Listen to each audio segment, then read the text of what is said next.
बात सियासत की भी करते हैं और आपको बता दें कि मुल्क में इस वक्त अहम मामलात है और मामला है वन नेशन वन इलेक्शन का, मामला है डिलिमिटेशन का। और 2029 के जो लोकसभा इंतखाबात है उससे पहले ही हुकूमत तैयारी कर रहा है, हुकूमत की तैयारी है कि उससे पहले ही इसको मुकम्मल किया जाए ताकि 2029 के लोकसभा इंतखाबात से कबल ही ये जो बिल है वन नेशन वन इलेक्शन और डिलिमिटेशन वो बिल जो है वो लाई जा सकती है। बड़ी पेशरफ्त इस हवाले से हुई है कि नई हदबंदी और वन नेशन वन इलेक्शन के हवाले से ये बड़ी पेशरफ्त हुई है और मरकज़ी हुकूमत 2029 के लोकसभा इंतखाबात से कबल दो अहम इंतखाबी इस्लाहात यानी नई हदबंदी डिलिमिटेशन और वन नेशन वन इलेक्शन मनसूबे को नाफिज करने की तैयारी कर रही है। इतलात के मुताबिक वजारत दाखिला एक नए हदबंदी फ्रेमवर्क पर काम कर रही है, जबकि भारतीय जनता पार्टी मुख्तलिफ इलाकाई जमातों से हिमायत हासिल करने की कोशिशों में भी मसरूफ़ है। जनूबी रियासत यानी जो साउथ स्टेट्स है आबादी की बुनियाद पर नशस्तों की तकसीम से अपनी पार्लिमानी नुमाइंदगी मुतासर होने के वो लगातार खदशात जाहिर कर रहे हैं। दूसरी जानिब वन नेशन वन इलेक्शन तजवीज़ का जायज़ा मुश्तरका पार्लिमानी कमेटी ले रही है, जिसकी रिपोर्ट आइंदा पार्लिमानी इजलास में पेश किए जाने का इम्कान है। कांग्रेस समेत अपोजिशन जमातों ने मुतालबा किया है कि फ़िलहाल किसी भी आइनी तरमीम या हदबंदी से कबल तमाम सियासी जमातों से मुशावरत की जाए। साथ ही साथ मुबसरीन के मुताबिक आने वाले महीनों में इन अहम इस्लाहात पर सियासी मुज़ाकरात मज़ीद तेज़ होने की तवक्का है और इम्कान ज़ाहिर किया जा रहा है कि आइंदा के इजलास में इस हवाले से बिल जो है वो लाया जा सकता है। लेकिन एक बड़ा चैलेंज जो है वो हुकूमत के सामने है, क्योंकि इससे पहले भी खासकर रिजर्वेशन के हवाले से जो बिल लाया गया था उसको पास करने में हुकूमत नाकाम रही। इसको ज़रा मज़ीद समझने की कोशिश करेंगे। हमारे नुमाइंदे कुणाल गोस्वामी मज़ीद जानकारी के लिए हमारे साथ है।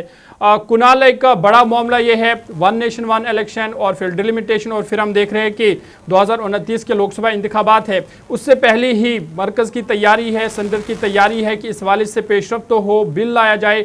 लेकिन हमारे सामने ताज़ा रिपोर्ट है कि जब इससे पहले रिजर्वेशन के हवाले से बिल लाया गया था उसको पास कराने में हुकूमत नाकाम हुई। तो ऐसे में क्या ये एक बड़ा चैलेंज है one nation one election bill लाने की तैयारी में और फिर उसको पास करने में? बिल्कुल, अगर आप याद करें तो लास्ट टाइम जब हमने वन नेशन वन इलेक्शन को लेकर चर्चा की थी तब एक तरह से कहा जा रहा था कि वो पूरा मामला निकल कर आया था विमेन रिजर्वेशन बिल से जुड़ा हुआ था, जहां पर 131 और 131 अमेंडमेंट के तहत इस पूरी प्रोसेस को आगे बढ़ाया जा रहा था और उस दौरान सरकार संसद में ये बिल 2/3 बहुमत से का समर्थन जुटाने में नाकामयाब साबित हुई थी और उसी वजह से ये अमेंडमेंट उस दौरान ठंडे बस्ते में डाल दिया गया था।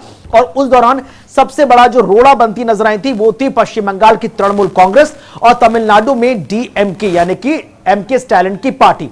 अब नई अपडेट निकलकर यह आ रही है कि केंद्र सरकार डीएमके से लगातार संपर्क में है। डीएमके ऑलरेडी इंडिया अलायंस से नाराज चल रहा है और साथ ही साथ जो तृणमूल कांग्रेस जो उस टाइम पश्चिम बंगाल में फुल मेजोरिटी से रूल कर रही थी वो भी इस वक्त हाशिए पर है।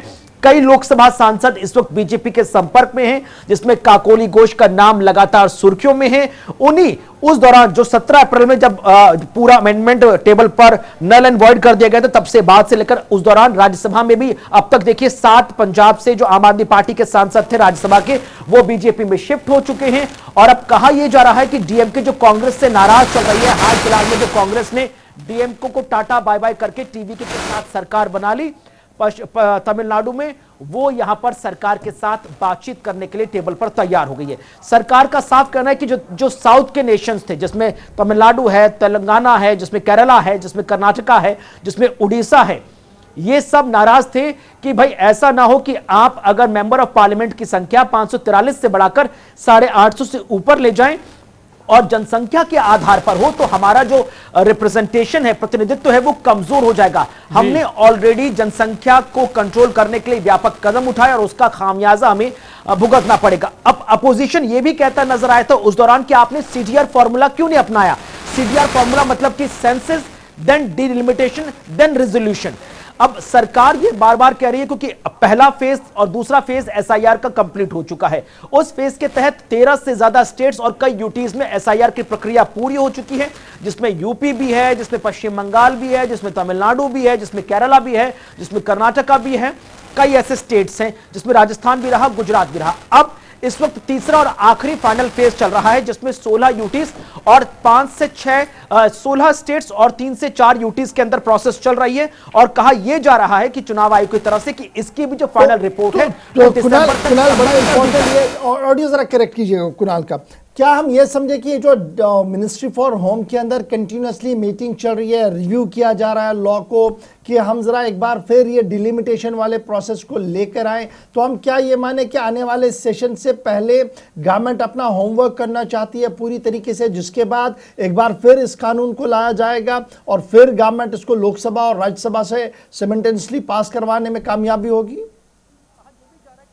वन इलेक्शन को लेकर जो जेपीसी की जो फाइनल रिव्यू मीटिंग है, वो उसको अपना फाइनल प्रपोजल इसी मॉनसून सेशन 2026 में सबमिट भी करना है। एक तरफ मॉनसून सेशन के तहत वो अपना जो फाइनल रिव्यू वो पेश करती नजर आएगी और इसी साल के अंत तक हम देखेंगे कि जो एसआईआर की पूरी प्रक्रिया तमाम देश के सभी 28 राज्य और 8 केंद्र शासित प्रदेशों में सबमिट भी हो जाएगी। तो यह महत्वपूर्ण हो जाएगा कि सरकार अपोजिशन को कितना तोड़ पाता है। दो चीजें हैं, अपोजिशन को मनाना भी और अपोजिशन को तोड़ने के साथ अपने साथ लाकर खड़ा कर देना। अपोजिशन ऑलरेडी हाल फिलहाल में जितने स्टेट्स में इलेक्शन हुए उसके बाद से काफी हद तक चीजों को लेकर थोड़ा सा डिस्ट्रीब्यूट होता हुआ नजर आ रहा है, अलग अलग चीजें निकलकर सामने आ रही हैं और उसी को लेकर यहां पर केंद्र सरकार उसका सियासी फायदा भी उठा सकती है।